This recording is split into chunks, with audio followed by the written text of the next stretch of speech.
سلام فتوات تخطاتلتي أبناء لهم عن فيديوهاتنا نريان خون أمرار حسراوي تجري تجددون ترعت بلتقنا زكبرك ألسي كم تجمر عفليت اللهم لومي استمرقوا أبالات صندوق በሙሉ ተማራኪ ናችሁ እዚህ ጋር ያላችሁ ሰራዊት ኤርትራ በሕቦ መብራህት በመጥፋእ በለይቲ ከበተ አጽዋራትን ታንከታትን ናብ ትግራይ የእቶ ከምዘሎ نسهم إرترا خاب أتيهم لو تختم سلكم بعجب لكم علىه إسياس شو حتى عليه إسياس جزء يدلع مش إثيوبيا سرحوا بوليتيكا خمسة لمو أنا قدمي 2023 نجيرك مرنب سلام بس سبرنا قليك ملالس لا تقول لنا قر أخنا به هاي نفرق دنينا كل التحوات هزوكينا مفلي لي ودو صمدو كويتا صمدو قدم انت إذا أكونتكم حديث تقرم انت تبأسنا نعرق صبغ تسرحنا خان مرق نتزس قرنا تريد سقن قلت خونكاس كم حدا قلصن سلام تازي ناي بيني كي مسلكاتكم ناي بركت ولا سب سلام تاي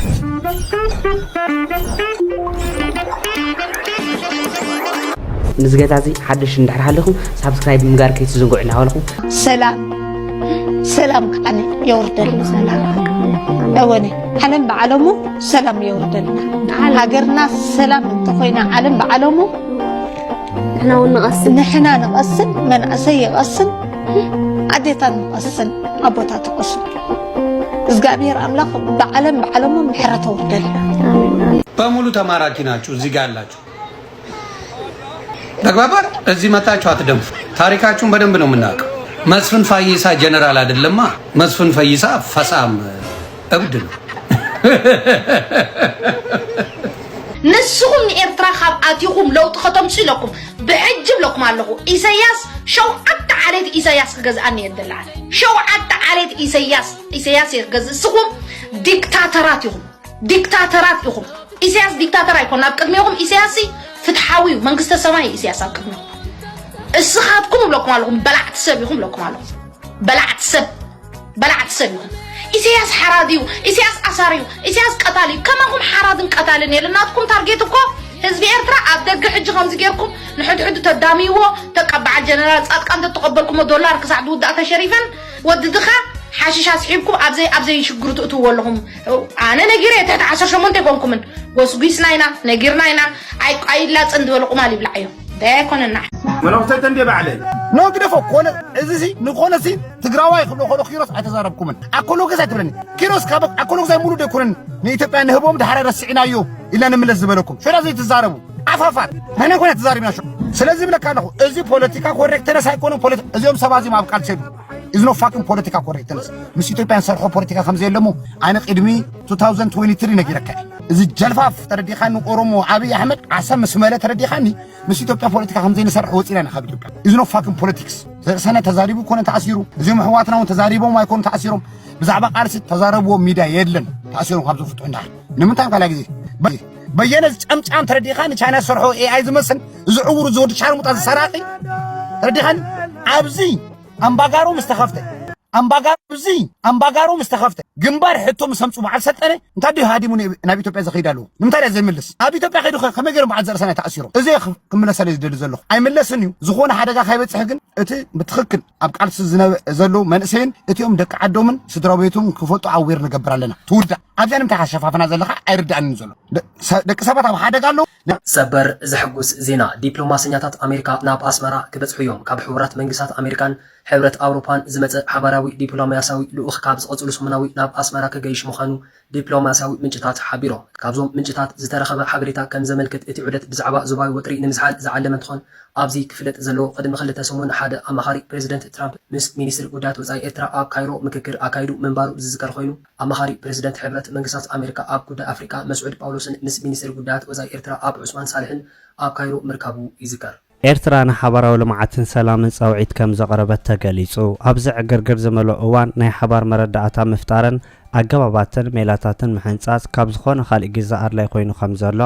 ዝገለጸ ሚኒስትር የማነ ገብረ መስቀል ኣብ መንጎ ሃገራት ዕብለላ ከተርፈን ኣብ ናይ ሓባር ስራሕ ዝተመርኮዘ ልምዓት ክህሉ ብምሕባር ኤርትራ ኣብ ዞባ ቀይሕ ባሕሪ ክህሉ ኣለዎ ንዝበለቶ ነጥብታት ጠቒሱ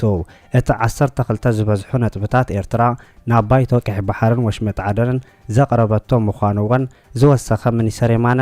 እቲ ነጥብታት ከም መበገሲ ኮይኑ ብቐጻሊ ክስርሓሉን ክምዕብል ከም ዝኽእል ከም ተኣምን እውን ገሊጹ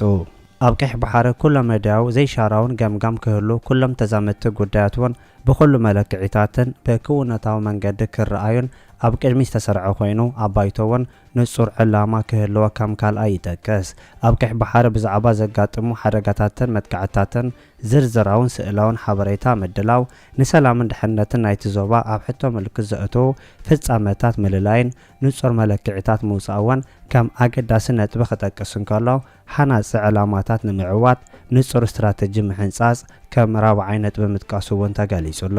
ሓደጋታት ንምግታእ እውን ስትራቴጂ ምውፃእ ወሳኒ ምዃኑ ዝሕብር እቲ ጽሑፍ ኣብ ሓደጋ ምክልኻል ይኹን ልምዓታዊ መደባት ዘለዎ ማንታ ስትራቴጂካት ንምዕዋት ክስራሕ እውን ዝጠልም ምዃኑ መግለፂ ናይቲ ሚኒስተር ይገልጽ ነቲ ዕላማታት ንምውቃዕ ዘድሊ ቀረባትን ተዘማቲ መደባት ኣዋሃይድካ ዝስርሐሉ ኣገባባት ምድላይ እውን ዝተገለጸ ኮይኑ ኩሎም ዝፍጸሙ መደባት ኣብ ምኽባር ሉላውነትን ኣህጉራዊ ሕግን ዝተመስረቱ ምዃኖም ምርግጋጽ ኣብ ሕቶ ምልክት ዘይኣቱ ምዃኑ እውን ገሊጹ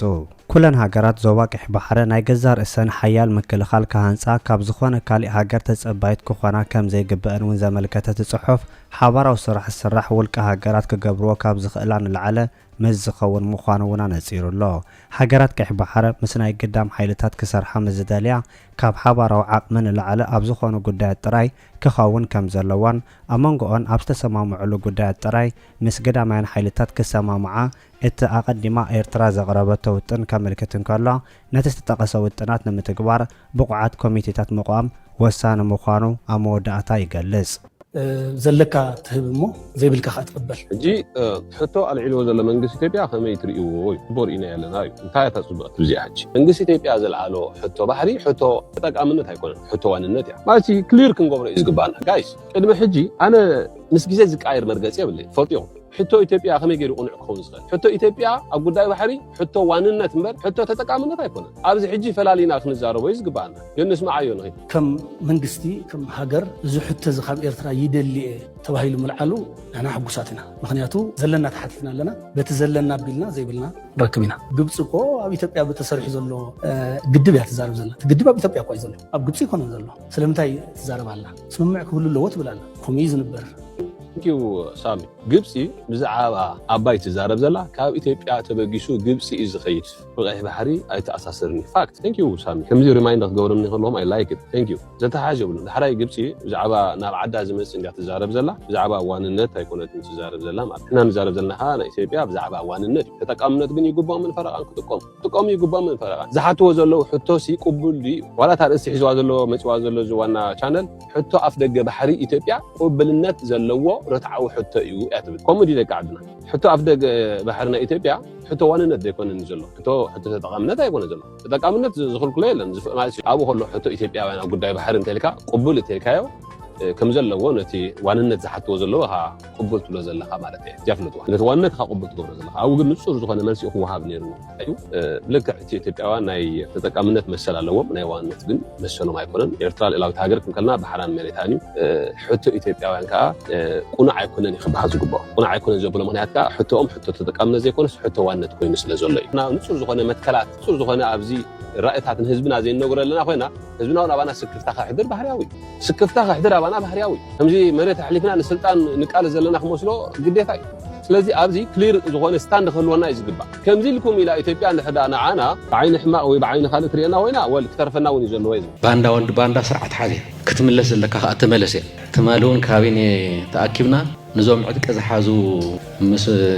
ብልፅግና ተሰለፉ ንዑ ተዊልና እዮም ፃውዒት ፀውዒና ኣለና ንዑ ተዊልና እዮም ኣለና ተምሃራይ ነበርካ ዲኻ ገባር ዲኻ ምልሻ ዲኻ ንዓ ክንተኣነግደካ ኢና ዓቕምና ንምእካብ ማለት ይዕበን ኣስ ይእቱ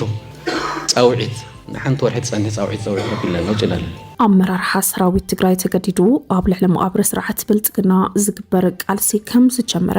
ዕላው ኮይኑ ንኣስታት 1 ሰዓትን 13 ደቂቃን 32 ሰከንድን ዝተገብረ ቃለ ምሕተት ገብረ ጻድቃን ዝዳሰሶም ዓበይቲ ኣጀንዳታት ሚስጥራዊ ምንቅስቓሳት ኣጋርጋኖም ዝዓበዱ ዝተባሃሉ ላሕለዎት ነበራት መራሕቲ ትግራይ ስርዓት ብልጽግና ኣመጻጽኡ ኣብ ውሽጢ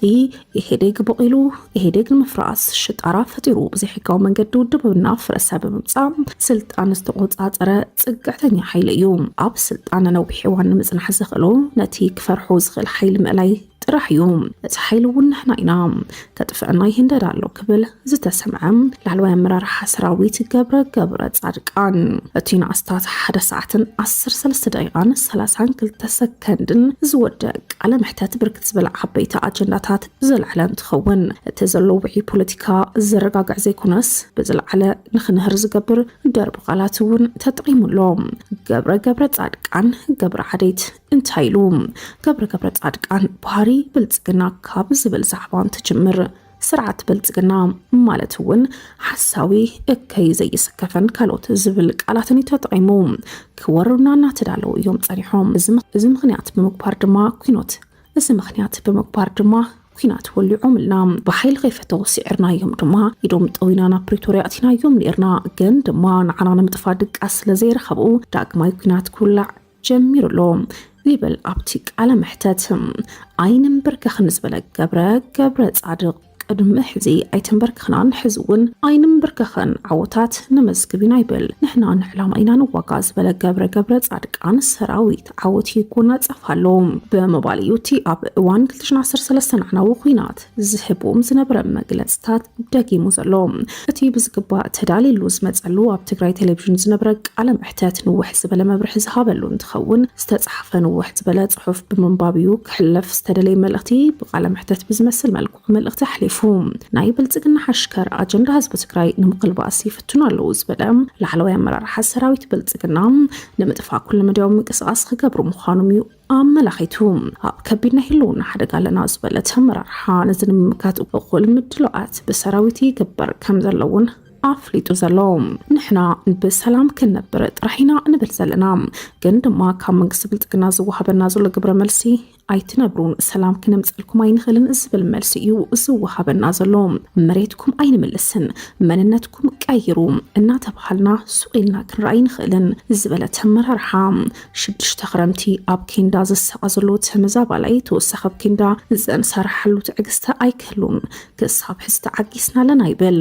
ለሚናኩም ተዓጊስና ክትፈትሑልና ይከኣልኩምን ዘለና መማረጽ ኣብ መቃብር ነቶም ከጽንቱና ዝመጹ ሓይልታት ዘረጋግጽ ቃልሲ መሪጽና ኣለና እንትብል እንገብሮ ዘለና ቃልሲ ብልዕሊ መቃብር ጸላእትና ቃልስና ንምርግጋጽ እዩ ብሰላማዊ መንገዲ ድሌትና ተዘይረጋጊጾም ኢልና ድማ ብድሌቶም ዘይኮነስ ብናሃትና ድሌት ኣብ መቃብሮም ክነረጋግጽ ኢና ክብል ተሰሚዑ ዘሎ ብምቅጻል እውን ትግርኛ ተዛረብቲ ባንዳታት እዞም ትግርኛ ተዛረብቲ ባንዳታት ዝብል ሽም ዝተዋሃቦም ኣብ ኣዲስ ኣበባ መቐመጢኦም ብምግባር ኣብ ውሻጠና ጸኒሖም ንዕና ወኪሎም ክንቀሳቅሱ ዝጸንሑ ዝበሎም እቲ ኣመራርሓ ኩሎም ነባራት ኣመራርሓ ዝነበሩ ባንዳታት ተዛረብቲ ትግርኛ ተኹላታት ክብልዩ ገሊጽዎም ዘሎ ገብረ ጻድቃን ተኹላታት እዮም ዝበሎም ነባራት መራሕቲ ብግልጽ ሽሞም እኳ እንተዘይዘርዘረ ንዓመታት ቂም ዝቆጸሩ ምስ ጆኖሳይደር ስርዓት ኣብይ ኣሕመድ ዝወገኑ እዮም ክብልዩ ጸሪሕዎም እዞም ሰብኣት እዚኦም ከብዳማት እዮም ጥዑይ ሓውኮነ ዓርኪ ወላ ስምኻሪ ብሎምን ብምባል ድማ ነቶም ኣብ ጎኒ ስርዓት ብልጽግና ብምውጋን ንስርዓት ሕወሓት ዝቃወሙ ዘሎ ሓይልታት ነቒፉ ጸላእትና ብልጽግና ጥራሕ ኣይኮነን ትግርኛ ተዛረብቲ ባንዳታት እውን እዮም ዝበለ ተመራርሓ እቶም ጀነራላት ሓፊርና ኣሎም ኢና ብዶም ዝሞቱ ኣካላት እዮም እዞም ሰባት እዚኦም ክበልዑ ክሰትዩ ክስዕስዑ ክንቀሳቀሱ ይኽእሉ ግን ድማ ብዶም ዝሞቱ እዮም ይብል ኣብቲ ቃለ ምሕተት ነንባዕሎም ክወቃቀሱ ዝረኣዩ ዘለዉ ዞም ነበራት ኣመራርሓ ኣዲስ ኣበባ ንመቐለን ተቐሚጦም ነንባዕሎም ክካሰሱ ዝረኣዩ እንትኾኑ ከማይን ጸባን ሓቢሮም ዘይብድህዎ ጸገም ትግራይ ንኽልተ ተኸፊሎም ክፈትሕዎ ይኽእሉ ዶ ነቲ በብሸነኾም ሒዞምዎ ዘለዉ ቃልስስ ክዕውትዎ ድዮም ዝብል ሕቶ ብብዙሓት ዝተበገሰ እዩ ገብረ ጻድቃን በቲ ዘሎ እዋናዊ ምክፍፋል ከም ዝሓዘነ ዘአንፈተን ዝኸውን ኣነ ብውልቂ ብጣዕሚ ሓዚነ እየ ቅድሚ ሕዚ ዝሰርሕናዩ ጀግንነት ዓለም ዝፈልጦ እዩ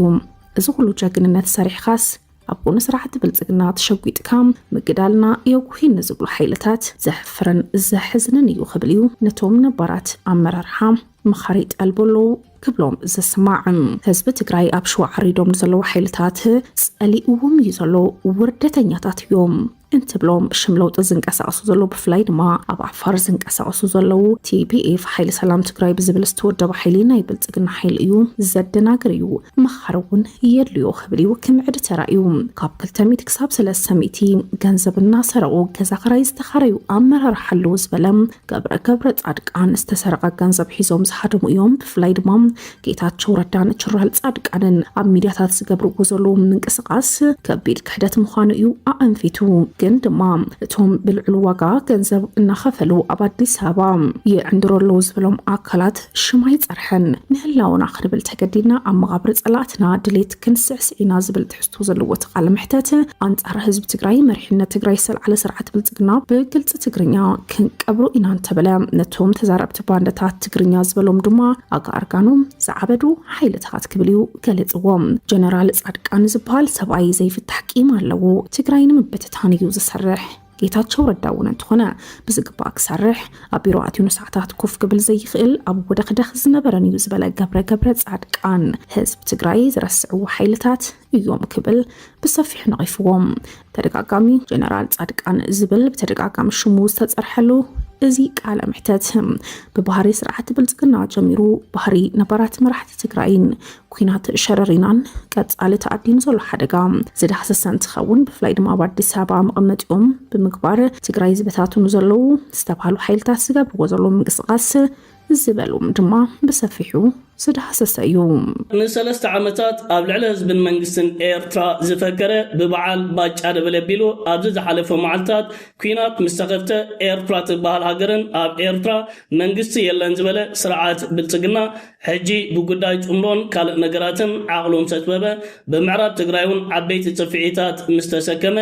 ንኤርትራ ደዋብሉለይ ኤርትራ ምስ ሕወሓት ተሓባቢራ ክትወረንን ክትጎብጠንን ትንቀሳቐሳላ ዝብል ኣውያት ትማሊ بمنجدي مربب حبريتا EBC زعاب مدبر تلفزيون نايت هاجر أبيلو كأودا سميع ركبالو سرعة بلتقنا أبزا أسمعو زركب زلاويات حايلتات مكل خال إيرترا دوبي تي بياتحيسو مسراوي تقراي يراقب كمزلو اتزاكاد وركبات ناعي كاب سلطان نملاين أوشت مريتي تي بيا وتهدراو سرحيتات مكياديو حبرت أفريقيا ودب حبرات هاجرات عالم لقاوي محبرسب نزوك نتات بوتوز دو كبلولو إذا زغسات كمز عينات كويناتن جيتشتن نيتي بيات رايزي كونس نزوبا كرن أفريقيا ناب عبيت حركاتات كوسري كبليو لبام كتاو ترايو እታአዝዩ ዝገርም ነገር ንዝሓለፈ 3 ዓመታት ናብ ህዝብን መንግስትን ኤርትራ ፈኪርካ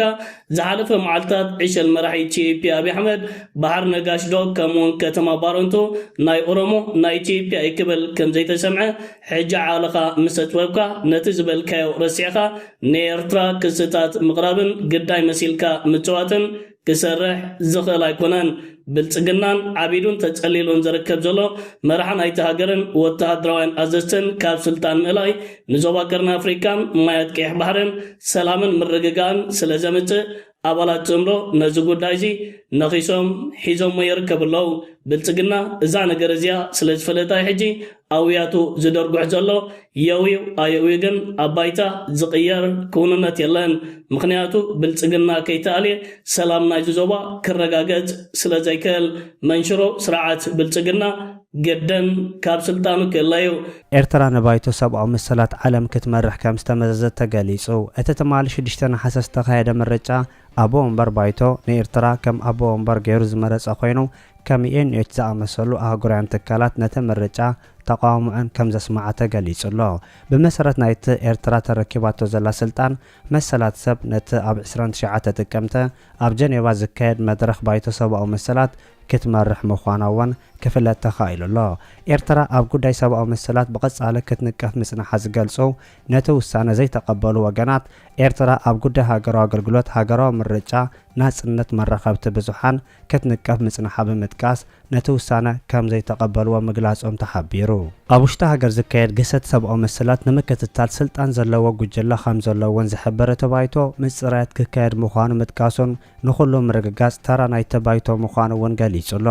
ኣብ ሰነ 2026 ኤርትራ ምክትል ፕረዚዳንት መበል 81 ኣኼባ ሓፈሻዊ ባይቶ ሕብራት ሃገራት ኮይና ምምራጻ ዝከር ኮይኑ ሓምለ 2026 በአንጻሩ ባይቶ ሰብኣዊ መሰላት ሕብራት ሃገራት ዋላ እኳ ብመንግስቲ ኤርትራ ተቃውሞ እንተሃለዎ ኣብ ውሽጢ ኤርትራ ንዝፍጸሙ ከበድቲ ግህሰት ሰብኣዊ መሰላት ዝከታተል ናይ ፍሉይ ራፖርተር ስልጣን ክሕደስ ብድምፂ ምስምዑ ብተወሳኺ ይዝከር ሰራዊት ኤርትራ ብሕቡእ ናብ ትግራይ ከም ዝኣተወ ኣምባሳደር ሱሌማን ደደፎ ገሊጹ ሙሉእ ኣምባሳደር ኢትዮጵያ ኣብ ሶማል ኣምባሳደር ሱሌማን ደደፎ ትማለ በትዊተር ኣብ ዘውፅኦ መግለጺ ሰራዊት ኤርትራ ምስ ከበድቲ ኣጽዋራቱ ብሕቡእ ትግራይ ከም ዝኣተወን በዝኻ ኤርትራ ሕጋው ናይ መጥቃዕቲ ዕላማ ክትከውን እያ ክብል ኣጠንቂቑ ኣምባሳደር ሱሌማን መንግስቲ ኤርትራ ምስ መራሕቲ ሕወሓት ብምጽማድ እዚ ውግእ ኣብ መሬት ትግራይ ንምግባር ብምውጣን ለይቲ መብራህቲ ብምጥፋእ ታንክታትን ከበድቲ ኣጽዋራትን ናብ ትግራይ የእቱ ከም ዘሎ ዝገለጸት ኣምባሳደር መንግስቲ ኢትዮጵያ ነብሱ ናይ ምክልኻል መሰል ተጠቂሙ ንኤርትራ ሕጋዊ ዕላማ ክገብራ ከም ዝኽእል ኣጠንቂቑ ሎሚ ዝተመረቑ ኣባላት ጽምዶ መቸም ጽምዶ ምስ ሱዳን ጽምዶ ምስ ትግራይ ጽምዶ ምስ ኣምሓራ ክንብል ከለና ኤርትራውነት ብተግባር ኤርትራውነት ብስራሕ እቲ ጽምዶ ኣብዚ ማሕበራዊ ሚድያ ኮይንካ ምልፍላፍ ወይ ከዓ ኣብዚ ማሕበራዊ ሚድያ ክኸውኒ ኣይከውኒ ኢልካ ዝኾነ ነገር ክትዓብቶ ከም ዘይትኽእል በዚ ኣጋጣሚ ፈታውን ፀላእን ክፈልጦ ዘለዎ ሓቂ እሞ ብወገን ሱዳን ገጥ بوغن تግራይ ገጥ بوغن عفار ገጥ كل سمايات اير ኤርትራ ከዓ ገጥ ያ ሎማ ዓንቲ ተመሪቆም ኣለዉ ሎማ ዓንቲ ከዓ ብጣዕሚ ከይደቆሱ ሓድሬም ኣብ ከባቢ ግርማይካ ኣብ ከባቢ ግርማይካ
እዞም ትሪኦም ዘለኹም ሕጂ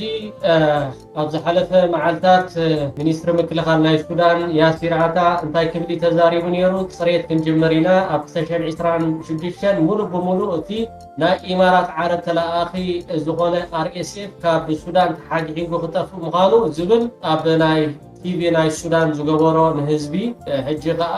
ሎማዓንቲ ዝወፀ እዚ ትሪእዎ ዘለኹም ብስርዓት ብልፅግና ካብቲ ኣዝዩ ድቃስ ዝኸልእ እሞ ከዓ እቲ ኩነታት ናበይ ገፁ ዝኸይ ዘሎ ንሕርዳ ኢልና ናይ ሱዳን ፅሬት ኣሎ ናይ ብልፅግና ፅሬት ከዓ ኣሎ ማለት እዩ ጎኑ ጎኑ እዚ ዝኸይ ዘሎ ኣብ ባይታ ከምዚ እሞ ኣብ ባይታ ከምዚ ዘሎ እሞ ኩላትና ክንዓስሎ ኩላትና ክንስዕቦ ይግባእ ትግራዋይ ኮይኑ ንሕወሓት ዘይድግፍ ኤርትራዊ ኮይኑ ንመንግስቲ ኤርትራ ዘይድግፍ ሱዳናዊ ኮይኑ ንኣልቡርሃን ነቲ ናይ መንግስቲ ናይ ሱዳን ዘይድግፍ ካብዚ ጉዳይ ዝርሒቑ ለባም ለባም ክፃወት ግደፎ ንሕና ኩናት ኣየድልየናን እዩ ስቶፕ ኩናት ስቶፕ ከምዚ ዶ ገለ እንዳተባሃልካ ዝግበር ዘረባ ኣብዪ ኣሕመድ ክወረኩም ኢድኩምን እግርኩምን ኣሲርኩም ወይ ከዓ ብፀሎት ተፀበይዎ ዝዓይነቱ ትዛረቡ ዘለኹም ሰባት ፅባሕ ንጎ ቀንዲ ፀላእቲ ልዕሊ ኣብዪ ኣሕመድ ንስኻትኩም ምዃንኩም በዚ ኣጋጣሚ ክንሕብር ንፈቱ መንግስቲ ኤርትራ ይኹን ህዝቢ ኤርትራ ህወሓት ይኹኑ ሱዳን ንስርዓት ብልጽግና ክንሃርመካይና ክንወረካይና ዝብል ተዛሪቦም ከምኡውን መግለጽታት ኣውፅኦም ሰሚዕና ርኢና ናይ ንፈልጥን 3 ዓመት ግን ስርዓት ብልጽግና ኣብ ልዕሊ ህዝቢ ሱዳን ይኹን ኣብ ልዕሊ ህዝቢ ኤርትራ ክገብሮን ከካይዶን ዝጸንሐ ርኢኹሞ ኢኹም ዓቕሊ ጻይቡ ዝርከብ ዘሎ ስርዓት ብልጽግና ነዞም ኩኩብታን ከዳዓት መዋረቲ ሃገርን ናብ መደበራት ቴሌቪዥን ናይቲ ሃገር ብምዕዳም ብዛዕባ ባሕርን ኣፍ ደገ ባሕርን ክዛረብ ይስማዕ ኣሎ ስርዓት ብልጽግና ብወተሃደራውን ኣዘሱን መደበራት ቴሌቪዥናቱን ይዕገር ጌሩን ኣዳኺሩን ዋላ ሓንቲ ፍረ ክረክብ ዘይካለ ነዞም ከዳዓት ኣብ ቅድሚት መምጽኡ ክሳብ ክንደይ ተስፋ ከም ዝቆረፀ ዘርኢ ኩነታት እዩ እዚ ናይ ጁባ ነቐዝ ሂብዎ ዝርከብ ዘሎ ቃል ምሕተት ዓቕልኹም እናፀበበኩም ነዛ ናይ 2 ደቂቕ ቪድዮ ናባኹም ክብላየ ምስና ይቕረቱ እዚ ቀይሕ ባሕሪ እዚ ምስ ኢትዮጵያ ዘለዎ ብኣንጻር ርሕቐት እኳ እንተርኢናዮስ ከባቢ 60 ኪሎ ሜትር ርሕቕ ቅርበት ዘለዎ እዩ እዚ ባሕሪ እዚ ከዓ ምናልባት ውሑስ ብዝኾነ መልክዑ ክመሓደር እውን ስለ ዘይከኣለ ብርክት ዝበሉ ግብረ ራዕዳውያን ክንብሎም ንኽእል ዝተፈላለዩ ፀረ ሰላም ሓይልታት ብኡ እንዳሸለኹ እንዳኣተው ኢትዮጵያ ኳስ ኣብ ዝተወሰነ እዋናት ናይ ዝግዳይ ክትከውን ዝኽኣለትሉ ኩነታት ነይሩ ካብዚ ምብጋስ ከም መንግስቲ ኢትዮጵያ እዚ ሓሳብ እዚ ናይ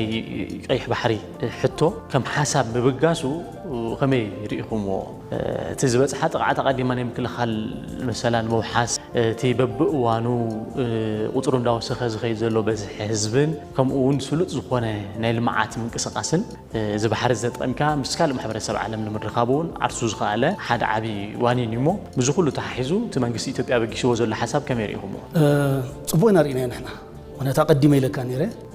ዘለካ ትህብ እሞ ዘይብልካ ካ ትቅበል ድሕሪ 1945 ዓለም ብውዑል እያ ትነብር ዘላ ብኪዳን እያ ትነባበር ዘላ እዘን ኩለን ዩኒየን ንብለን እዘን ኩለን ማሕበራት ንብለን ኣብ ውዑል ኣብ ኪዳን ዝተመስረተ ፀጥታዊ ኢኮኖሚያዊ ፖለቲካዊ ኣብ ውዑል ዝተሰረተ እዩ ዘሎም ብፍላይ ድሕሪ ካልኣይ ኩናት ዓለም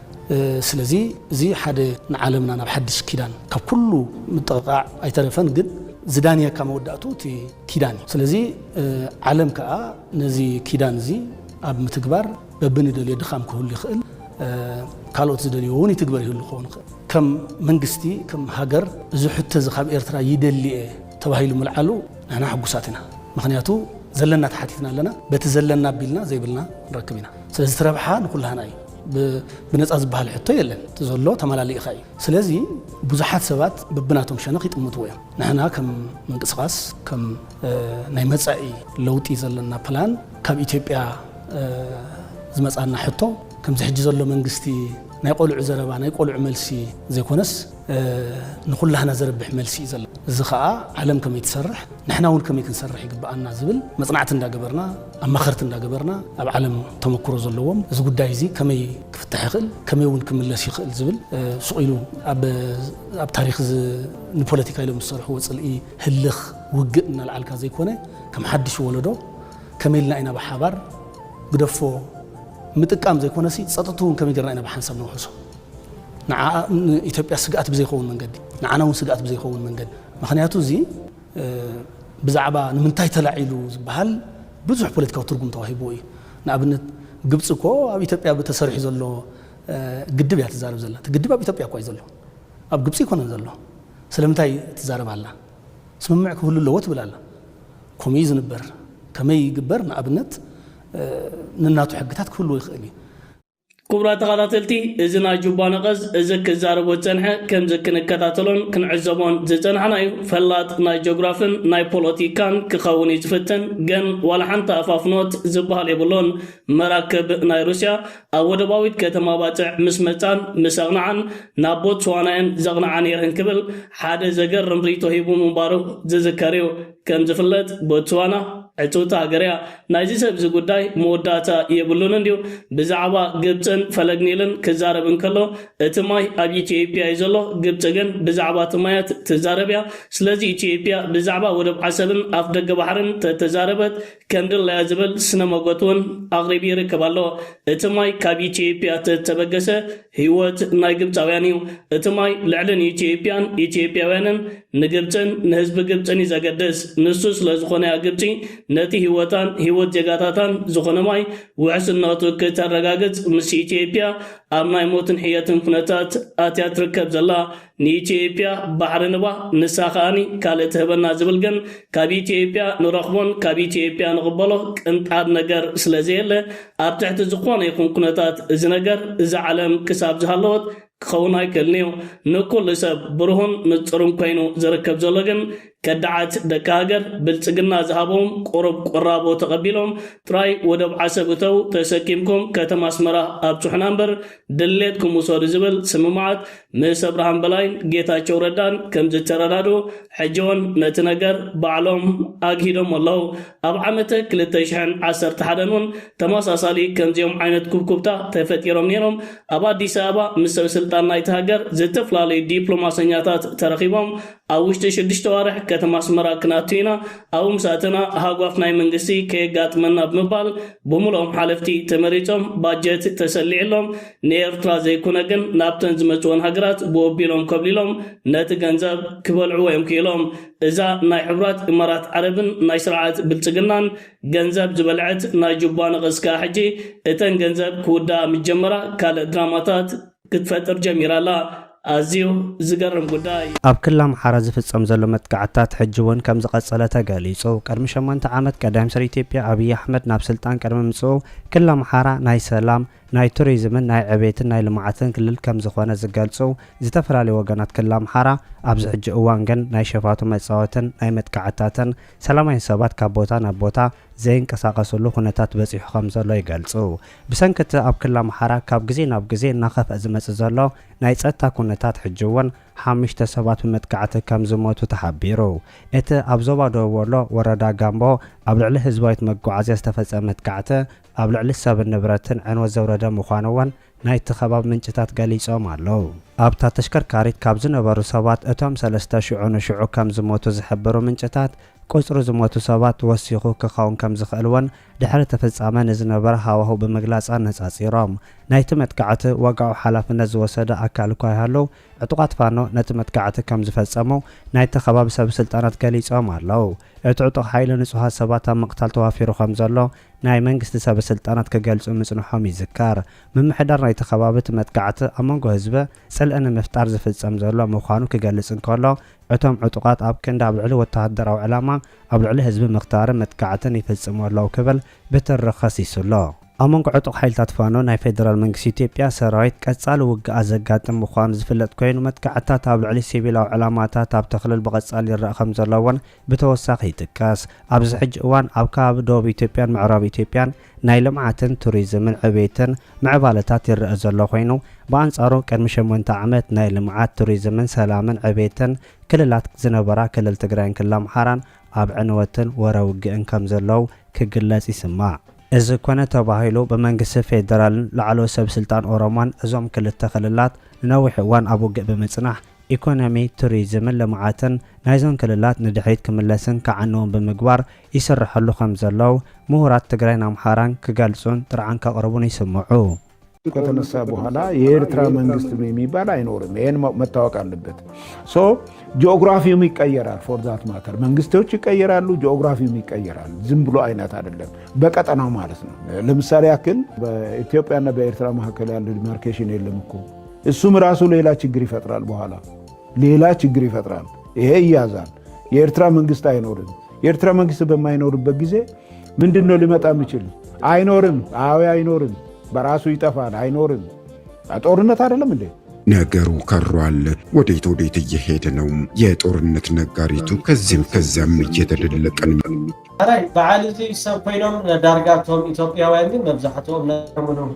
ስለዘለው በዚህ ጉዳይ ግን እحنا ኤርትራውያን አይንስከፍኒና አንተ ማዓንተ ፈአንሕና ንእግዚአብሔር ንረብን ፈርሕ ህዝብ ዳአምበር نغم بعد مركونيا ود مركونيا حنا إيرتراو حاسيبو ويكا بآتون تجنبو يفلتن مارك مكاد ኦህዴድ ገጥሞ ከሻቢያ ጋራ ሻቢያን ያሸንፋል በየ ቀጀት የለኝ ስለዚህ ሻቢያ 100% ያሸንፋል ጦርነቱን የኦህዴድ አው ግብጽ ራሱ መግባት አያስፈልጋትም ምንም ግብጽ ምናልባት በአየር የሚመጣውን ቴክኖሎጂ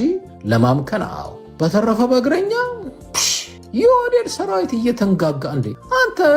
ብርሃኑ ጁላ እኮ ምርኮኛ ነው። ባጫ ደበሌ እኮ ምርኮኛ ነው። እያንዳንዱ ጀነራል ብትሄድ እኮ የኦህዴድ ምርኮኞች ናቸው። ሰው ነገ ጠዋት እውነቴን ነው የምልህ ጀነራሉን ማርከው በቲቪ እያወጡት እኔ ተዝረክርኩ እያሳዩን እንዳንናደድኛ እንዳንቆጣ ነው። እንቆጣለን ትንሽ አንዳንዴ የምልህ በእኛ ስም ነው ኦህዴድ እየነገሰብን ያለ እንዳያሰድበን ለዓለምን መንገር አለም። የእኛ ጦርነት አይደለም።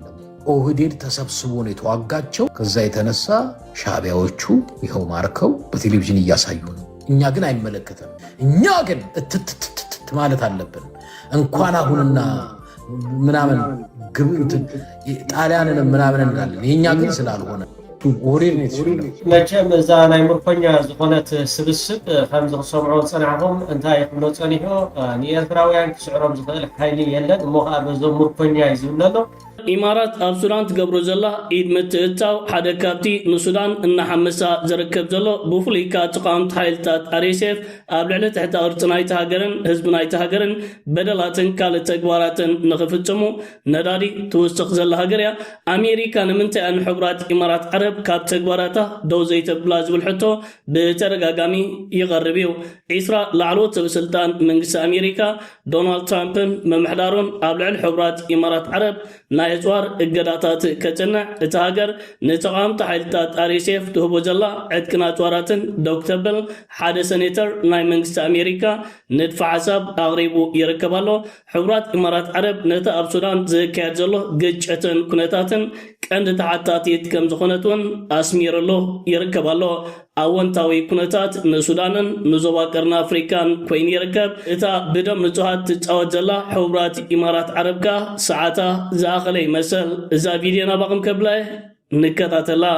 I just got out of a classified Senate briefing on Sudan.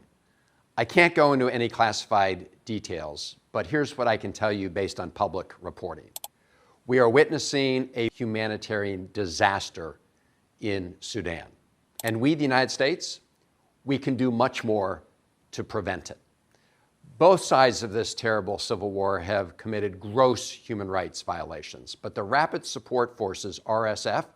has been a particularly murderous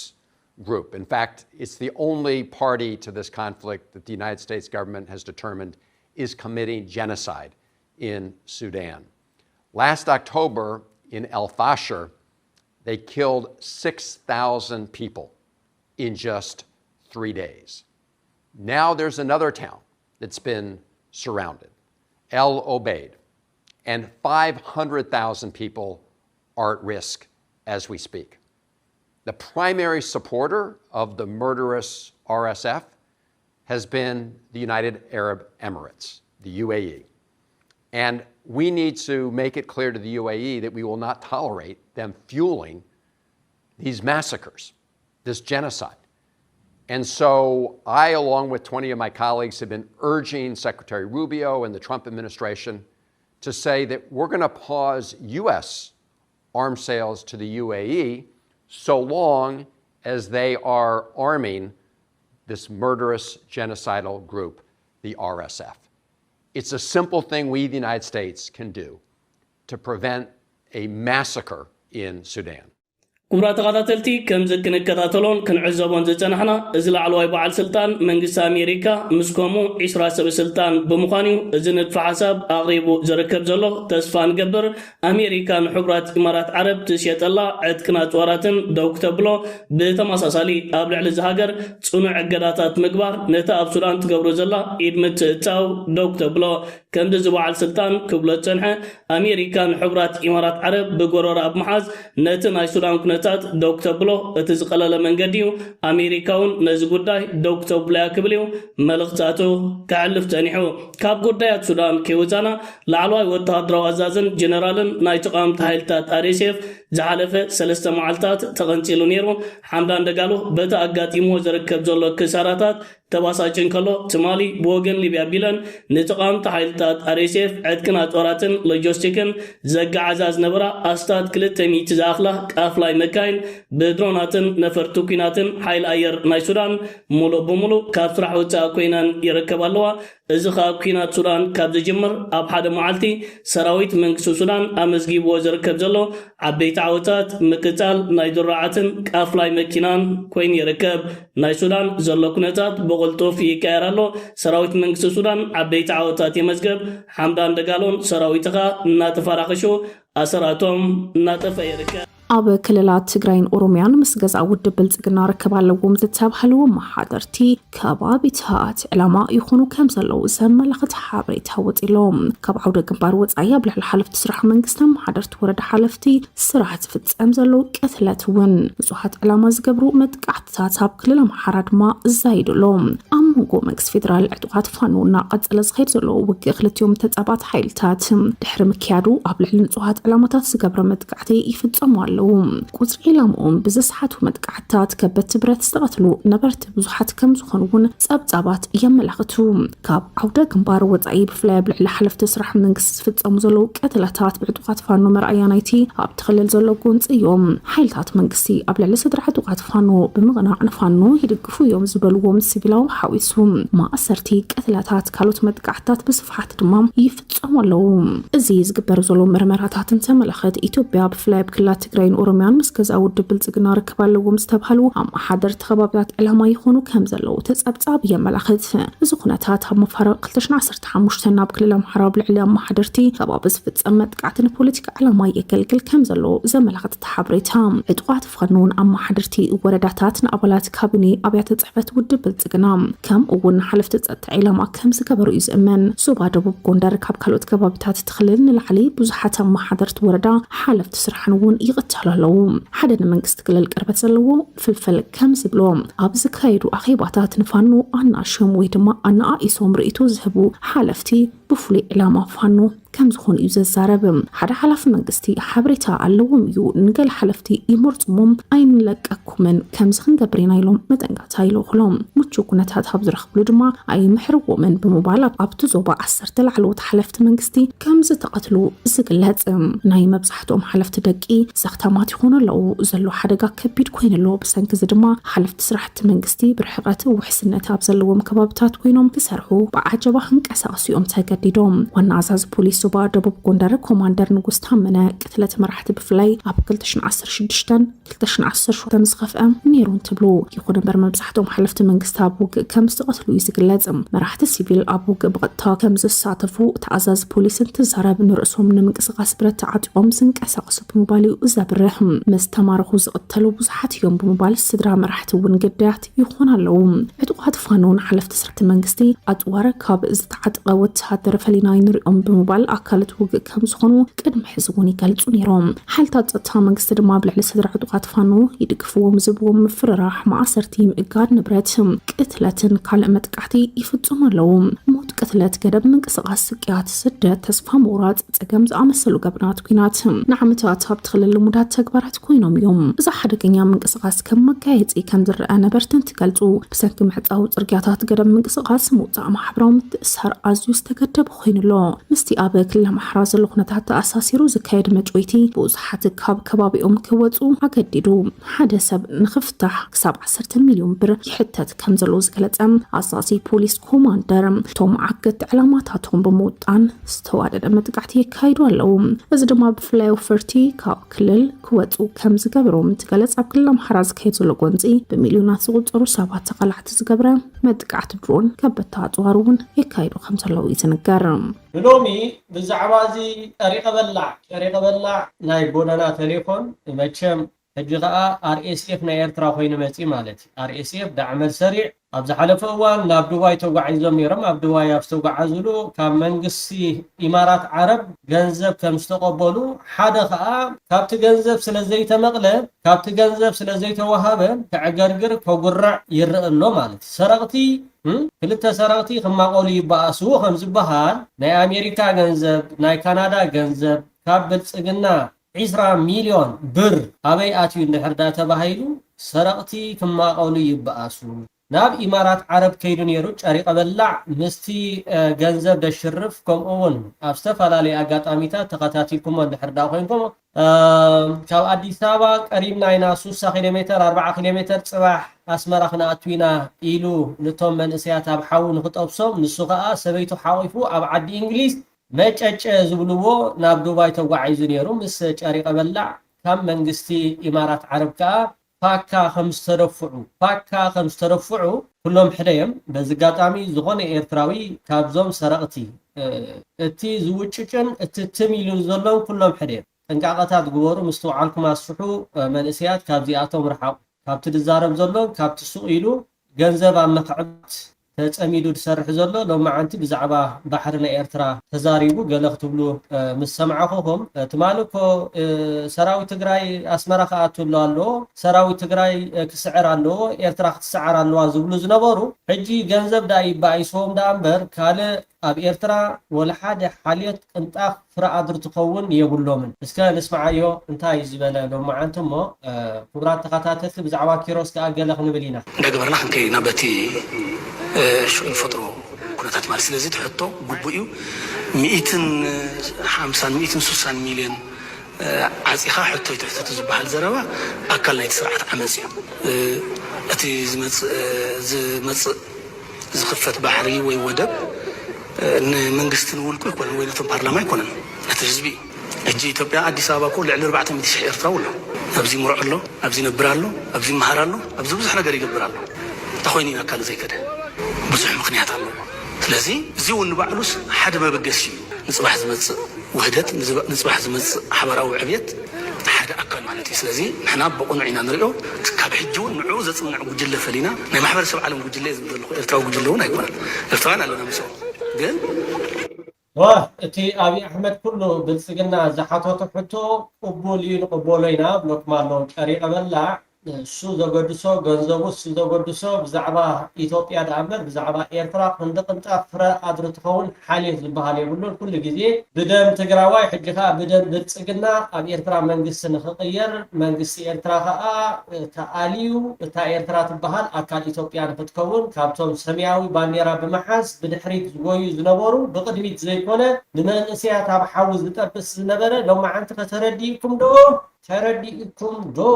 وصلوا ميديا تمركا مرات بالسوراي اب جرمن زلها حجه خنتا كتبلين كلها منسي نبلوكم قال ابي احمد تخكل يزولو زكل زبلو زلو 130 مليون سلازقونو ودب نبو مالنا اي بحر خاف نبو مالنا بلوكم سبيتك هابو اوكي سبيتك هابو الساط رحينا ملسنا قلنتهم دون اقول بقانقو ما ردي خام سلازلها تصبو TDF كأكتي نت سرعة أبير كازولو بقولو هرم ندلسي قومة خطر إبزي ولا دقف مسؤولين كي هار تعبنا فيه أنا نت سرعة كهرمون ديت زلزل أنا بعلي قال أي بتر نحرقي بقى تصبو يدور عمر تصبو غير نصر مرسي قال أي بتر نحرلون هو نصر مرسي بيجا سراوت إيرترا بلاي تجارو أسمرا خاتو سراوت إيرترا خا كل حاس سراوت إيرترا خودا نصر مرسي تبلا لها مالتي نزه هاللاي مالتي هجي بزعبا بينا استزارة وزربا نبلا لنا أخوي الناس حتى إثيوبيا وانسي وانت مغانس نسمع لنا وقلنا محلفت مالتي إذا كامنت نصر نخوني ذا له ما حافظ شو دنتي جنبار كم جنبار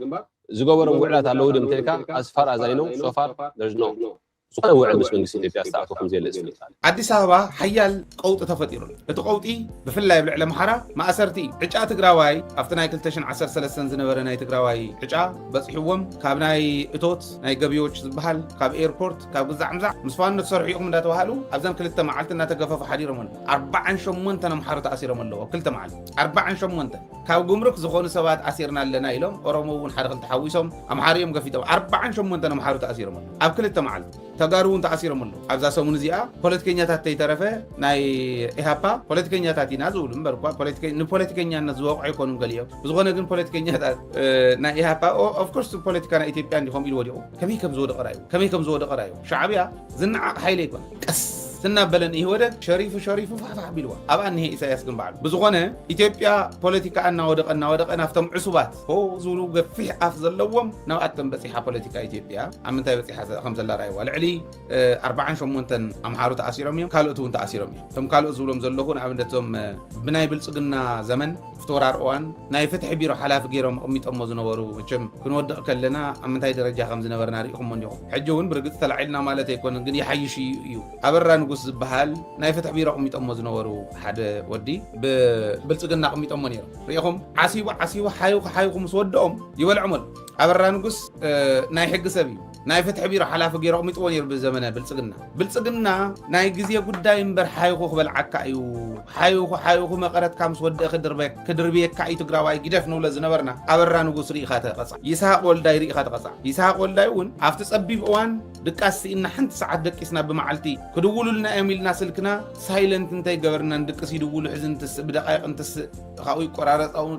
ከፊልካ ወንበር ከፊልካ እናሃለኻ ትድቅስ ሰውነትና እውን ምሱቕ ኢልና ዘይንስና መሲልና ዝነበርናሉ ዘመን ዊስኪ ሒዙ ወያነ ጠፈላ ይብለና ወያነነት ትግራዋይነት እዩ ሕወሓትነት ማለት ኣይኮነን ሕወሓት ሓንቲ መግለፂት ወያነነት እያ ግደፉ እንዶ እንተበልና ኣብዮም ይስሓቅ እውን ተቐፍዲድዋ ኣሎ ኣበራ ንጉስ እውን ተቐፍዲድዋ ኣሎ ትግራዋይነቶም ይኽእስሮም ዝኽእል ኣበባ ኣካሉ ዝበሃል ሓደ ተንታኒ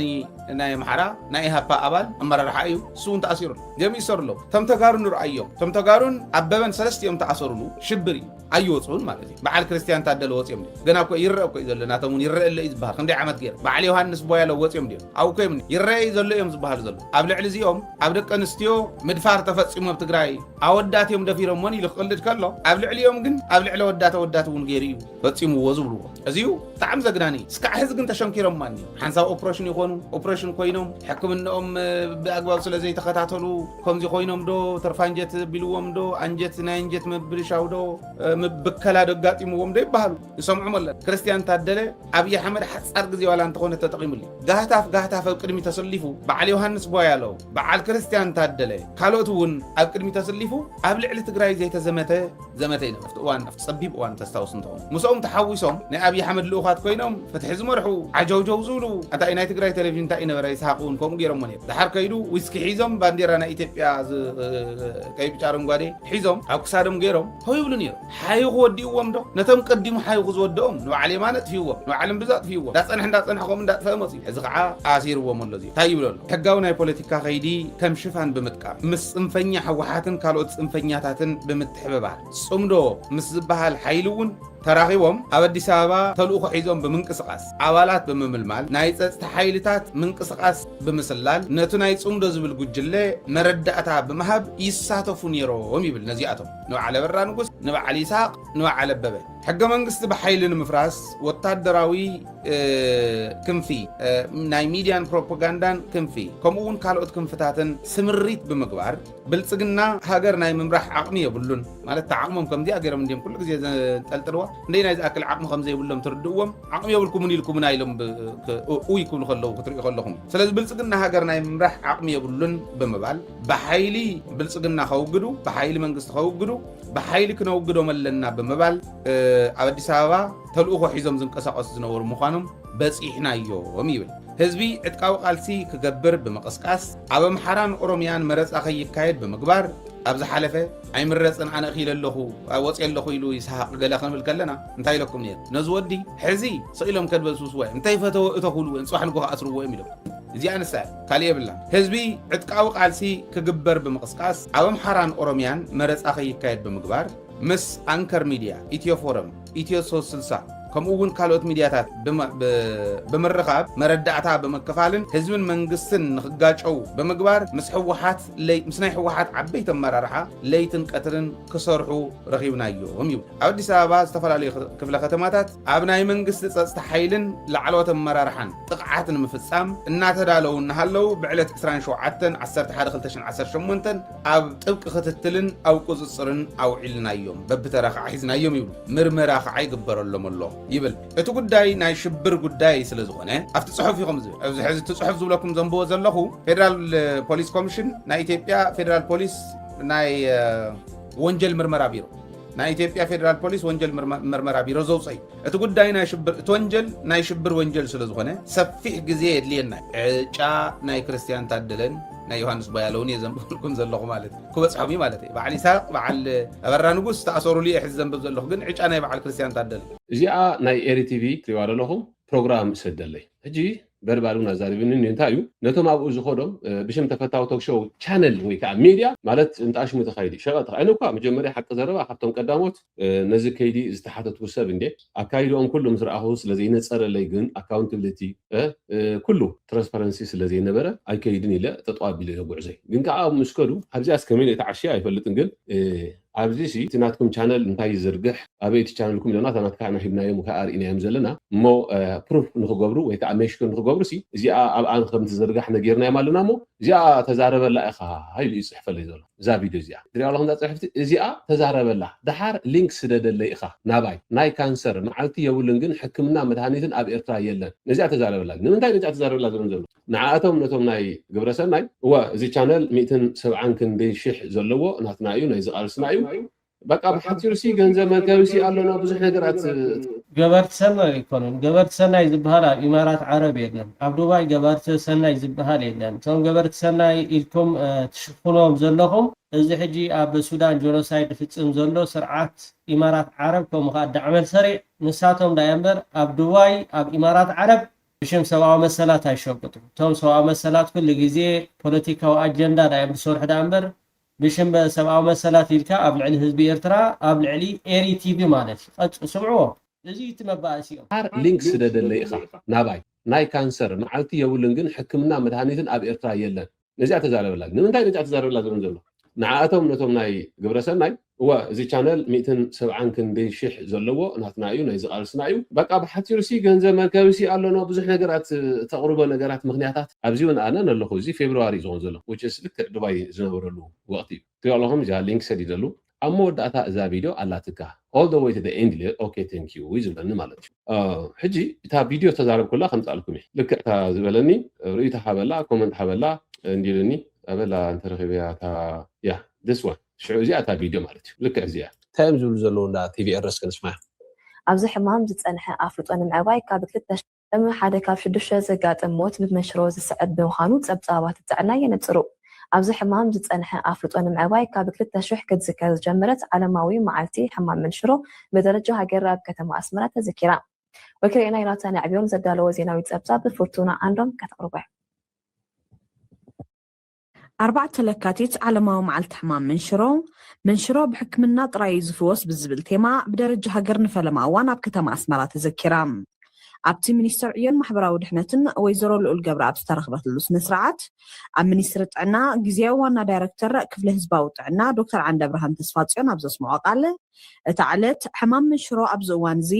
ሓደ ካብቶም ዓበይቲ ናይ ጥዕና ብድሆታት ከም ዝኾነ ብምዝኽኻር ኣፍልጦ ንምብራኽ ንምስራሕ እትተባብዕ ምዃና ብምጥቃስ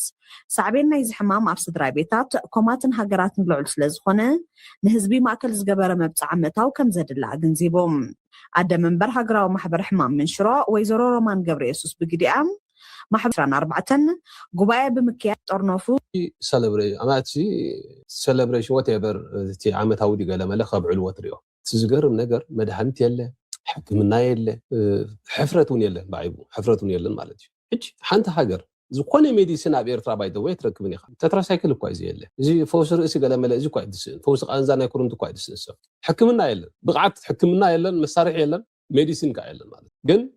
መዓልቲ ናይ መንሽሮ ዋላ ሕማም መንሽሮ ከምታት ሎም ከዓ ከብዕሉ ትሪኦ ማለት ብጣዕሚ ዘሕፍረካ ብጣዕሚ ዘሕዝነካ ዝገርም ነገር ኩሉ ዘየለኽነሱ ከም ዘሎ ምሲሎም ግን ነቲ ሕብረተሰብ ስቕልካ ናይ ከምዚ ዓይነት ናይ ምትላል ካንሰር ናይ ሕብረተሰብና ብዝያዳ ህግደፍ እዩ ህግደፍ ንባዕሉ እዚ ናይቲ ሕብረተሰብ ካንሰር እዩ ሓደ እቲ ካንሰር ብምንታይ ዝመፅእ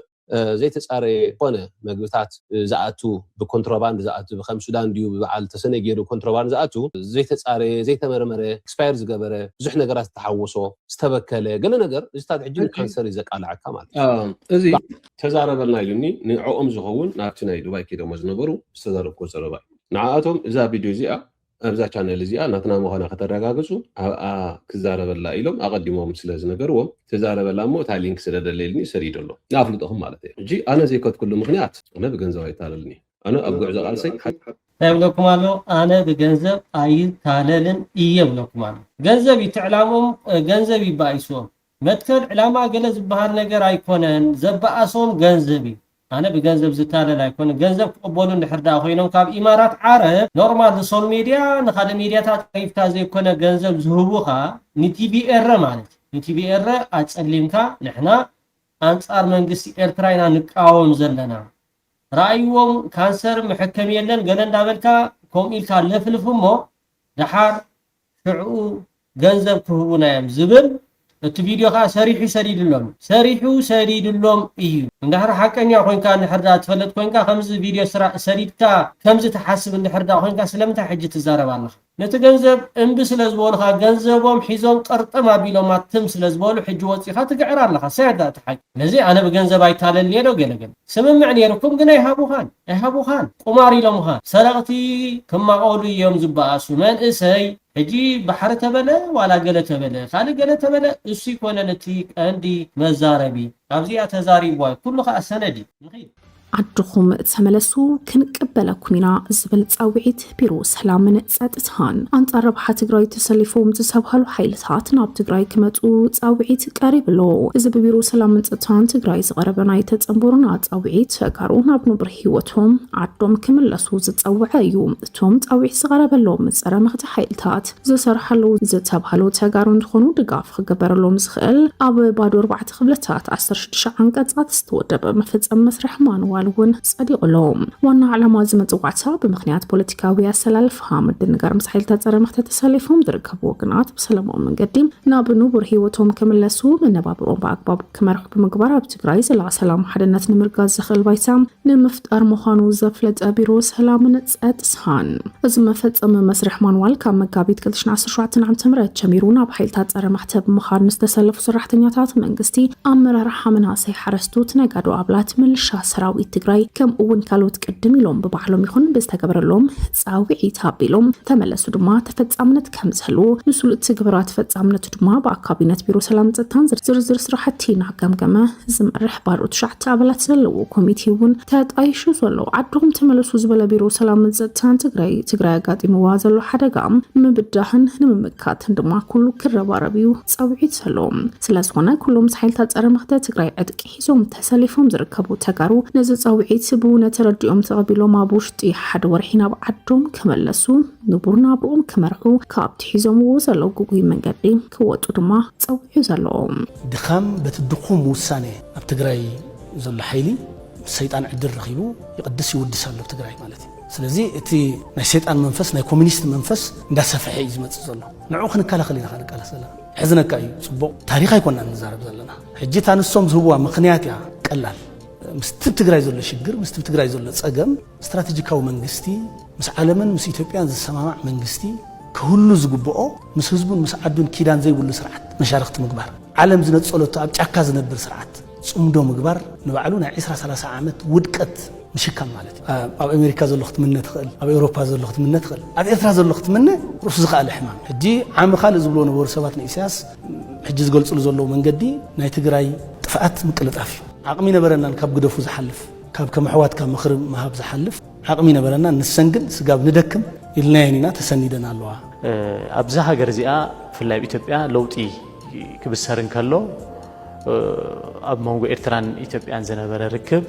في اللعب منجستي إثيوبيا برو خفت جيرو إرتراون أب إثيوبيا زلوت أجا أنت بشير بمئتها وكون خل بوزوح يبكان أي مقبل من قدتات عدل سخافته بر نيرو إزبرزي كم إرترا خطك أمولو عين زلنا كم موت إخواننا ناجن إسكي تحبر أو تربحنا من غير رجاجز كم من قصي حزوا زلوا تبقسون أم من قصي إرترا زلوا عنك أسوامن كمي يخون بزنون لنا كمي تردينا ونبيتاكن سرح لنا زبلنا صبوي بتاع مقداسي مخنياتو علم نداث مال الأكا خمس غياد مهيراتنا الله هيكونن إثيوبيا إرتران 6 كيلومتر اللي كاتقول صنعها رشا أبسودان زتكل من قصي يدلي عيو قدساي أمريكا أبي إثيوبيا زهلو طبعا لمعات من قصتي يقدساي إثيوبياون كومو نحنا 6 كيلومتر هنا مملسي نزلنا نايش 6 كيلومتر رحقتنا كم قلعة ببخيات بقويقة نملسو لزلنا زحفري مالتي على ما منتهي درجة بس حلا نرجع لنا فلازم نحنا أكل زينا خنكون دلي أكل زي خنكون نزز قبل من قصت مهنات قدامي علامة يخون أبزقة كلهم نزي حوارو بالصقنا زدليو زمرصو زحريو أكلات نحنا مدقف قدامي علامة أنكون يقبع كم تزول كها ኣብ ኢትዮጵያ ብልጽግና እንዳገበርካ ወይ ብልጽግና እንዳማዕበለ ኣብ ኤርትራ አንጻሩ ይኸይድ ድሕራሃልዩ ነቲ ብልጽግና ዝቃወም ስርዓት ድሕራሃልዩ ዕድል እንተረኺቡን ከፍርስን ከዕኑን ዝኽእል ኣካል እንዳረኣኻ ሱቅ ክበሃል ኣይግባእን። ህዝቢ ኤርትራ ኣካል ህዝቢ ኢትዮጵያ እዩ ብዝኸባቢ እዚ ኩሉ ብዝኸባቢ ዘሎ ዓለም ከዓ ቁሸት እንዳኾነት ክትከይድ ንሪኣ ኣለና እንዳተደጋገፈት እንዳተማላለአት። ስለዚ ንሕና ንበይንና ካብዚ መስመር እዚ ወፂና ክንነብር ኣይንኽእልን ክንነብር ፈቲና ይከኣልና። ኤርትራ ክትነብር ፈቲና እኳ ይብኹም ካብ ንሕናይ ንህብን ናይ ሰብኣይ እንደልን ዝብል ሱቕ ኢሉ ካበይ ከም ዝመፀ ዘይፍለጥ ኩሉ ደለካ እዩ ኩሉ እኮ ይብልካ ዘለካ ሂብካ ኢኻ ዘይብልካ ተምፅ ኩሉ ብፅፍርና ዝበሃል ፍልስፍና መፅኡ ገና ጫማኦም ከይቀየሩ ካብ ሳሕል መፅኡ ገና ፅፍር ከይሃልዎ ማለት ኩሉ ብቅልፅምና ተባሂሉ ናይ ኮሚኒስት ጭሩሕ ኩሉ እዚ ክገዝኡና እዩ ዝደልዩ። ስለዚ ንሕና ኣብ ትሕቲ ኪዳን ናይ ዓለም ኢና ንነብር። ኢትዮጵያ ትወስዶ ዘላ ናይ ኢንተግሬሽን ስጉምቲ ትግራይ ብቅልፅምና ክነድሕና ኢና እዚ ዝበለ ነበር ኢታማጆር ሹም ጀነራል ሳሙራ ይኑስ ትግራይ ኣብ ቀረብ እዋን ሓራ ክንገብራ ኢና ክብል ተሰሚዕሎም ትግራይ ሓራ ክነውፃ ኢና እናበለ ዝተሰምዐ እቲ ጀነራል ኣብ መቐለ ንዘሎ ሓይሊ ብምውጋድ ህዝቢ ሓራ ክንገብሩ ኢና ክብል እዩ ተሰሚዑ። ሕወሓትን ህዝቢ ዳግማይ ናብ ኩናት ይእትወሎ እናበለ ዝስማዕ ብወገን መንግስቲ ፌደራል ዘሎ ሓይሊ ነቲ ስጋኣት ኣንፀላልይዎ ዘሎ ሓደጋ መበገሲኡ ብምግባር ድማ ትነቀፍ ነዚ ንምድሓን እውን ኣለና ዝብሉ ኣካላት ይበረኸቱ ኣለዉ። ህዝቢ ኣኽለን ይብላ ኣሎ። ነዚ ክሰምዑ ዝኽእል መሪሕነት ድማ የለን። ዘሎ መማረፂ ህዝቢ ሓራ ክነውፅእ ዝከኣለና ክንገብር ኢና ዝበለ ጀነራል ሳሙራ ይኑስ ኣብ ትግራይ ዘለው ጀነራላት ሓይሊ ዘይብሎም እኹል ዓቕሚ ዘይብሎምን ህዝቢ ብዘይተደለየ ኩናት ይመርሑ ኣለዉ። ብፍላይ ድማ ጽምዶ ዝብለ ጥምረት ብምፍጣር ምስ ኤርትራ ሚስጥራዊ ምንቅስቓስ ይካይድሉ ክልዩ ዝስማዕ ጽምዶ ውዲት ኤርትራን ግብፅን እዩ ዝበለ ጀነራል ሳሙራ ልኡኽቱ ክልቲአን ሃገራት ህዝቢ ትግራይ ንምጥፋእ ዝተዓደነ ምዃኑ እዩ ኣመላኺቱ። ህዝቢ ትግራይ ካብ ዘይሕጋዊ ጉጅለ ሕወሓት ክድሕን ይግባእ ዝብሉ እዞም ናይ ቀደም ላዕለዎት ወታደራውያን መኳንናት ካብ ሕገ መንግስቲ ወፃኢ ናይ ውግእ ምንቅስቓስ ብምእዋጅ መናእሰያት ብግፋና መልመለ ናብ ሰራዊት እቶም አሉ እንትብል ሻዕብያን ህዝቢ ትግራይ ብሓቂ ፈታውን ተዝኸውን ነይሩ ብሓይሊ ዝተቆፃፀሮም ከም ዘላንበሳን ኤሮፕን ዝኣመሰሉ ቦታታት ምልቐቕ ነይሩ ይብል። እዚ ሓቅና ፍለጠት ዘይሕጋዊ ጉጅለ ምስ ሻዕብያ ጥምረት ምፍጣሩ መርኣያ ድንቁርና ምዃኑ ንህዝቢ ብሓደጋ ዘእቱ ምዃኑ እዩ ኣብሪሁ። ዝኾነ ይኹን ፖለቲካዊ ፍልልይ ኣብ ዙርያ ጠረጴዛ ብዘተን ብድርድርን ጥራሕ ክፍታሕ ከም ዘለዎ ድማ ተሓሳሲቡ ናይ ቀደም ላዕለዋይ መኳነን ምክልኻል ሰራዊት ኮሎኔል ገብረዋህድ ሓይሉ እውን እንትኾነ እቲ ጉጅለን ህዝቢ ዲሞክራሲያዊ ፍትሕን ከም ዘይግድሶ እንትገለጽ እቲ ጉጅለን ህዝቢ ደው ኢሉ ኣለኹ ዝበሎ መሸፈጢ ቃል ስልጣኑ ንምንዋሕ ሃብቲ ንምእካብ ዝጥቀመሉ ምትላል ጥራሕ እዩ ክብል እዩ ዝዛረብ። ብሰንኪ እቲ ጉጅለ ዝገብሮ ዘሎ ተግባር ህዝቢ ትግራይ ዝተረፉ ደቅና ክጠፉ እዮም ብዝብል ፍርሓ መንጎ ሂወትን ሞትን ክነብር ከም ዝተገበረ እንትዛረብ ህዝቢ ትግራይ ንሕና ንሕልቐሉ ክብሉ እውን ተሰሚዖም። ስለዚ ድማ ዞም ፃሚ ስልጣን ዘለዎም ኣካላት ክውገዱ እቲ ኣብ ክልል ሓቀኛ ፍትሕን ለውጥን ክረጋገጽ ከም ዝግባእ ብምግንዛብ ነዚ ንምግባር ድማ ክሳብ መወዳእታ ክንቃለስ ኢና ዝበሉ ክልቲኦም መኳንናት መንግስቲ ፌደራል ነቲ ፀገም ብሰላማዊ መንገዲ ብድሃኣትን ምፍታሕ ዝኽተሉ ናይ ትዕግስቲ ኣካይዳ ሙሉእ ብምድጋፍ ቃልሶም ክሕይሉ ከም ዝኾኑ ድማ ንህዝቢ ትግራይ ሓራ ክነውፅ ኢና ክብሉ ተሰሚዖም ኣለዉ። ህዝቢ ኤርትራ ኣካል ህዝቢ ኢትዮጵያ እዩ ብዝኸባቢ እዚ ወይ ብልጽግና እንዳማዕበለ ኣብ ኤርትራ አንጻሩ ይኸይድ ድሕራሃልዩ ነቲ ብልጽግና ዝቃወም ስርዓት ድሕራሃልዩ ዕድል እንተረኺቡን ከፍርስን ከዕኑን ዝኽእል ኣካል እንዳረኣኻ ሱቅ ክበሃል ኣይግባእን። ክንደይ ሓሳዊ ክንደይ ዝዓበደ ከምኡ ተዛሪቡ ካብ ቴሌቭዥን ኣይቅረብን እዩ ነደ ተጣላዒ ኣይዓርፍን እዩ ተለቂሑ ጣላዕ ንብረቱ ሸይጡ ጣላዕ ክሳብ ጨርቁ ምድርባይ ደረጃ ስለ ዝበፅሕ ኣነ ናብ ከምኡ ገፁ ዝኸይድ ምህውታት ዕብዳን እየ ዝብሎ ናይ ነብሶም ጭንቀት ናይ ነብሶም ብስጭት ነቲ ካልእ ለኻኺምካ ምኻድ ማለት እዩ። ንሳቶም ደቂሶም ስለ ዘይሓደሩ ንሳቶም ስለ ተጨነቑ ህዝቢ ከዓ ክሻቐል ኣለዎ ህዝቢ ክስከፍ ኣለዎ እዚ ዓይነት እዩ እሞ ዓረብታ ይበሃል ወስል ከዛብ ዕንደልባብ በሃል ሓሳዊ ሓሹል ክሳብ ባብ ኣብፀሓዮ በሃል እንታይ ማለት እዩ ኣብቲ ገዛ ውሽጢ ገበል ኣሎ ዝብኡ ኣሎ ከምዚ ኣሎ እንድሕር ኢሉካ እስከነዓናይ ንኸይድ ኢልካ ክሳብ ትባብ ክትበፅሕ ክትርኢ ኣለካ ክትሪኦ ማለት እዩ። እዚ በታ ሓደ ወገን እውን ኣነ ሓሶቶም ሓቂ ስለ ዝመስሎም ንዓታቶም ትምኒት ስለ ዝኾነ ማለት እዩ። ምስ ኤርትራ ዝተገብረ ሚስጥራዊ ስምምዕነት ምስ ኤርትራ ብሚስጥር ዝኾነ ስምምዕነት ኣይገበርኩም ብምባል ንኢትዮጵያ ከተረጋግፅ ዝኽኣለት ኣሜሪካ ብኣማኻሪ ጉዳያት ዓረብ ኣፍሪቃን መምሕዳር ትራምፕ ማሳድ ቦሎስ ኣቢላ እያ ሕቡእ ስምምዕነት ከም ዘይገበረት ኣፍሊጣ ዘላ። ኣሜሪካ ምስ ኤርትራ ዝኾነ ዓይነት ሚስጥራዊ ስምምዕነት ከም ዘይገበረት ብምግላፅ እቲ ምስ ሃገራት ቀርኒ ኣፍሪካ ዝካየድ ዘሎ ዘተ ንሰላም እቲ ዞባ ጥራሕ ዝዓለመ ዝተዓለመ ምዃኑ ኣፍሊጡ እቲ ኣማኻሪ ኣብ ማሕበራዊ መራኸቢታት ክሳብ ዝዘርግሖ ጽሑፍ ኣንጻር ካልእ ናይቲ ዞባ መሻርክቲ ዝዓለመ ምስ ኤርትራ ዝተገብረ ወይ ድማ ዝሕሰብ ዘሎ ምስጢራዊ ስምምዕነት ኣሎ ተባሂሉ ዝውረእ ዘሎ ወረታት ፈጺሙ ሓሶት ምዃኑ ብንጹር ይገልጹ። እዚ ላዕለዋይ ኣማኻሪ ዶናልድ ትራምፕ ኣብ ጉዳያት ዓረብ ኣፍሪካን ብ18 ሓምለ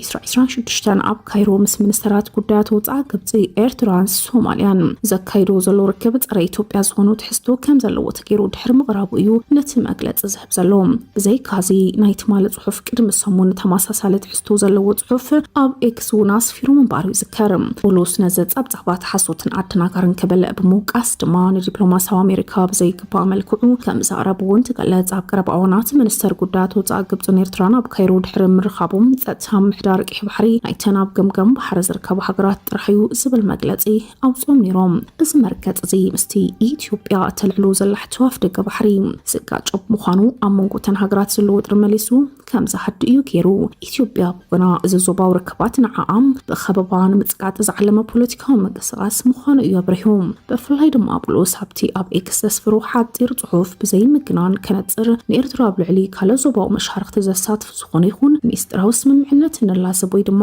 ንሓስብ ኣለና ዝብል ኣባህላ ብፍጹም ሓሶት እዩ ክብል ያረጋጊጹ። ኣስዒቡ ድማ ከምዚ ዓይነት ስምምዕነት የለን ከምዚ ዝበለ ምድላው እውን ኣብ ምይይጣ ይርከብን ዲፕሎማስያዊ ጽምዶታት ሓደ ዕላማ ኣለዎ ኣብ መላእ ቀርኒ ኣፍሪካ ነባር ሰላምን ምርግጋፅን እዩ ክብል እዩ ዝስማዕ። ሰበስልጣናት ኣዲስ ኣበባ ሕቶ ኣፍ ደገ ባሕሪ ምስቲ ዘለዋ ብበዝሒ ህዝብን ቅልጡፍ ቁጠባዊ ዕብየት ዝተኣሳሰር ንህልውና ሕጋዊ ሕቶ ምዃኑ ብተደጋጋሚ እንትግለጽ ይኹን እምበር እቲ ኣሜሪካዊ ኣማኻሪ ዋሽንግተን ምስ ሓደ ዞባዊ መሻርክቲ ዝካይዶ ርክብ ምስ ካልእ ሃገር ምግጫው ማለት ከምዘይኮነ ድማ ኣስሚሩ ዘሎ። ቢሮ ኮሙኒኬሽን ክልል ትግራይ ትማል ኣብ ዘዳለዎ መድረኽ ፕሬዝዳንት ክልል ትግራይ ዶክተር ደብረጽዮን ገብረ ሚካኤል ንጆኖሳይዳዊ ኣገዛዛ ኣብይ ኣሕመድ ይኹን ኢልካ ተቃሊስካ መውጋድ ኣማራፂ ዘይብሉ ክብል ተዛሪቡ። ዘበት ንብሔራዊ ብርሰት ብዝብል መራሕ ሓሳብ ቢሮ ኮሙኒኬሽን ትግራይ ኣብ ዘካየዶ መድረኽ ዘተከየንቲ ዝተረኽቡ ፕሬዝዳንት መንግስቲ ትግራይ ዶክተር ደብረጽዮን ገብረ ሚካኤል ጆኖሳይዳዊ ኣገዛዛ ኣብይ ኣሕመድ ንፖለቲካዊ ኣፈላላይ ብሓይልን ህዝቢ ብምጽናትን ክፈትሕ ዝደሊ እዩ ምስ በሉ ነዚ ድጋፍ ድማ ትግራይ ክትዝረግን ዓቕምታት ትግራይ ክዳኸምን እናተገበረ ዝመፀ ፀበባ ህዝቢ ክጋደድ ከም ዘኽኣለ ገሊጾም። ኣፈላላይ ፖለቲካዊ ኣፈላላይ ጉዳይ ግን ህዝቢ ምምጥፋእ ይፈትሑ ዝደሊ ሰጥለበ ተገዛኢ ትግራይ ትበሃልስ ታቃሉን ክትጠፍእ ኖት ህዝቢ ቃል በዚ ደረጃ እዚ ዝገለጸሉ ዓዲ ዝርግርግ ከብሉ ዘይከኣልዎ ዘይገበሩ ነገር እውን የለን። እዚ ንመን ጠቐመ? ንብልጽግና ንጸላእቲ ህዝቢ ትግራይ መሬቱን ሉዓላውነቱን ተቆራሪሱ እናሃለወ ምእንተ ሰላም ብዙሕ ዋጋ እናኸፈለ መጺኡን ኣሎን ዝበሉ ዶክተር ደብረጽዮን ገብረ ሚካኤል ስለዝኾነ ነዚ ጆኖሳይዳዊ ኣገዛዝኣ ይኾነ ኢልካ ምቅላስ ኣማራፂ ዘይብሉ ኢሎም ግዜ ንሃብ ኣይኒ ቸኩል ኣይኒ ህፀፅ ብዙሕ ጉድኣት እውን በፂሑ እዩ ተጓይኻ ናብ ጋዕገልጠም መታው የድልየና ተጸሚምና ማለት እዩ። ለዚ ምዝ መንግስቲ ፖለቲካዊ ሕቶታት ናይ ትግራይ ብሰላም ክፍታሕ ኣይኽእልን ትመደምድም ብሰላም ክፍታሕ ኣይኽእል ይኾኖ ዳብ 4 ዓመት ጠሚድና ክንደይ መስዋዕቲ ከፊሉ መፍትሒ እንታይ እዩ ውሽጣዊ ዓማ መደራድርቲ ኣካላት ውዕሊ ፕሪቶርያን ማሕበረሰብ ዓለምን ነተገዛዛ ዓገብ ክብሉ ወይ ከኣሉን ዝበሉ ዶክተር ደብረጽዮን ብምዃኑ ድማ መዋጽኦና ባዕልና ምዃነ ኣሚንና ክንቃለስ ይግባእ ኢሎም እቶም ዲፕሎማቱን ዝዘራረብና እዚ እንታይ ኢኹም ትብሉ ኢና ኣሎ እንታይስ ገይርኩም ዛ 4 ዓመት ሙሉእ ኣኼባ ንኣኼባ ምፅዋዕ እውን እዮም ዘይከኣሉ ኣኼባ እውን ፊት ንፊት እዮም ክትራኸቡና ዘይከኣልኩም ፊት ንፊት ኣፍሪካ ሕብረት ይገበራ ካልኦት ኣይገበርዎ ታፊት ንፊት ኢና እውን ዘይረኸብና ሰላም ንዘይደሊ መንግስቲ ሰላም ዘይኽብር መንግስቲ ሰላም ኢና ንደሊ ኸ ይባል ምስ መን ይሰላምና ንደሊ ምስ መን እዚ መንግስቲ በዓሉ ምስ ሰላም ዝተባእሰ እናደቐና ኢና ንኸር ዘለና መኸም ዓልና ንጥፋእ ሓንቲ መንገዲ እያ ዋ ንሕና ይንጠፍእ ህዝቢ ኣይኮነ በርደግ ባህልቲ ኢና ቅናይ ባህልቲ ኢና ንቃልስ ኣለና ከየንቲ ተጋሩ ብስሩሖም ህዝቦም ንምድሓን ናፈጸምዎ ዝመፁ ታሪክ ፍሉይ እዩ ዝበሉ ዶክተር ደብረጽዮን ገብረ ሚካኤል ሕዘብ ልዕሊ ህዝቦም ኣጋጢም ዘሎ ሓደጋ ህላወ ብዝግባእ ተረዲኦም ድማ ልዕሊ ዝኾነ እዋን ቃልሶም ክሕይሉ ጸዊዖም ክንደይ ነገራት ረኺብኩም ሓሊፍኩማ ታቃልሲ ይትወድአት ብታ ልኡኩም ብታ ሞያኹም ብትሕሉፍ ታሪክ ጠንካራ ታሪኩም ዝበለጸ ክትሰርሑ ዝበለጸ ንዓልኩም ስጥምጥም ክትብሉ ተሓጋጊዝና ከምዚ ዓይነት መድረኽ እናፈጠርና ሚናልና ተሓጋጊዝና ክንከይድ ኢንካና ትፅቢት ዝግበር مع التاريخ سريحهم هم زي تزازم مثل زغن جن جنايو كانت زحلة أزوال تاريخهم كم صرحوا يتأمن